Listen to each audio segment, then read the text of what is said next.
বীৰ লাচিত সেনাৰ নেতা মানৱজ্যোতি চেতিয়াৰ ৰহস্যজনক মৃত্যুৰ গোচৰত 5 জনক আটক।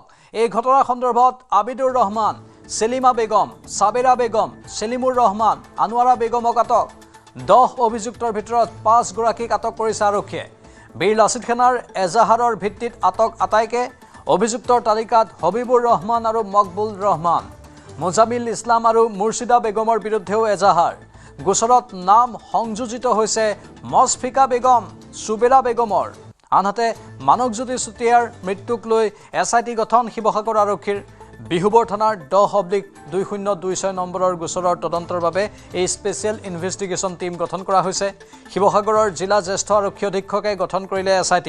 বাকী অভিযুক্তসকলৰ বিৰুদ্ধেও উচিত তদন্ত কৰি গ্ৰেপ্তাৰ কৰাৰ দাবী। অন্যথা জংগী প্ৰতিবাদ হ'ব বুলি হুংকাৰ শৃংখল চলিহাৰ। ইফালে মানৱজ্যোতি চেতিয়াক যদি হত্যা কৰা হৈছে তেনেহ'লে ব্যৱস্থা লোৱা হ'ব।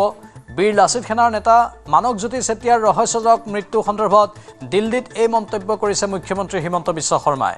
মানৱজ্যোতি চেতিয়াৰ মৃত্যুৰ ঘটনাক লৈ আৰক্ষীয়ে তদন্ত আৰম্ভ কৰিছে। গুৱাহাটীৰ পৰা ফৰেনচিকৰ দল আৰু এজন IGP গৈছে বুলি মুখ্যমন্ত্ৰীয়ে সদৰি কৰে। আমি মেজিষ্ট্ৰেট ইনকিছো আৰু গুৱাহাটীৰ পৰা যি ফৰেনচিকৰ বিষয়া আৰু আমাৰ IGP এগৰাকীও গৈছে আৰু শিৱসাগৰ SPয়ে নিজে বিষয়টো তদন্ত কৰি আছে। গতিকে পুলিচৰ তদন্তৰ সময়ত মই একো ক'ব খোজা নাই, কিন্তু আমি নিশ্চিতভাৱে তদন্ত কৰিম আৰু যদি হত্যা হয় স্বাভাৱিকভাৱে একশ্যন হ'ব। গতিকে কিন্তু এই মুহূৰ্তত ঘটনাটো কি বুলি ক'লে মোৰ ক'ব দিগদাৰ। SPয়ে বিষয়টোৰ সম্পৰ্কত বেছি ভালকৈ ক'ব পাৰিব। মোৰ কাষত বৰ্তমান বীৰ লাচিত সেনা অসমৰ নেতা শৃংখল চলিহা আছে। মই প্ৰতিক্ৰিয়া জানিব বিচাৰিম। এতিয়া যোৱা নিশা এগৰাকীক আটক কৰিছে, তেওঁৰ নাম হৈছে আবিদুৰ ৰহমান, যিগৰাকীৰ নাম আপোনালোকে 1 নম্বৰত ৰাখিছিলে।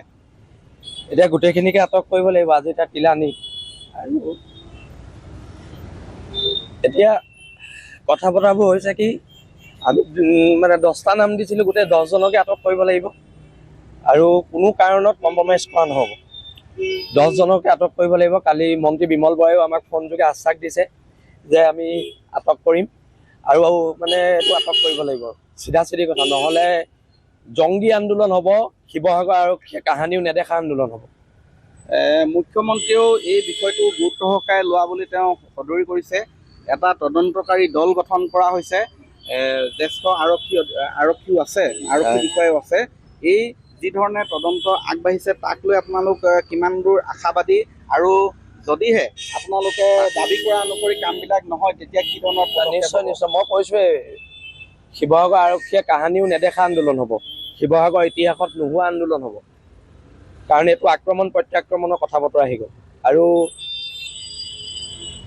এতিয়া কথা বতৰাবোৰ হৈছে কি, কালি মুখ্যমন্ত্ৰী ডাঙৰীয়াও এই সন্দৰ্ভত আশ্বাস দিয়া পৰিলক্ষিত হৈছে আৰু মন্ত্ৰী বিমল বৰাৰ লগতো ফোনযোগে কথা বতৰা হৈছে। কালি মন্ত্ৰী অশোক সিংঘালৰ লগতো কথা বতৰা হৈছে, বিধায়ক ময়ূৰ বৰগোহাঁইৰ লগতো কথা বতৰা হৈছে আৰু তেওঁলোকে কৈছে যে গ্ৰেপ্তাৰ কৰিব আৰু এজনক কৰিছে আৰু বাকী 9 জনক কৰিব লাগিব। আৰু যি কেইগৰাকী মহিলা আছিলে সেই মহিলা কেইগৰাকীকো গ্ৰেপ্তাৰ কৰিব লাগিব। এয়া হৈছে শৃংখল চলিহাৰ ভাষ্য।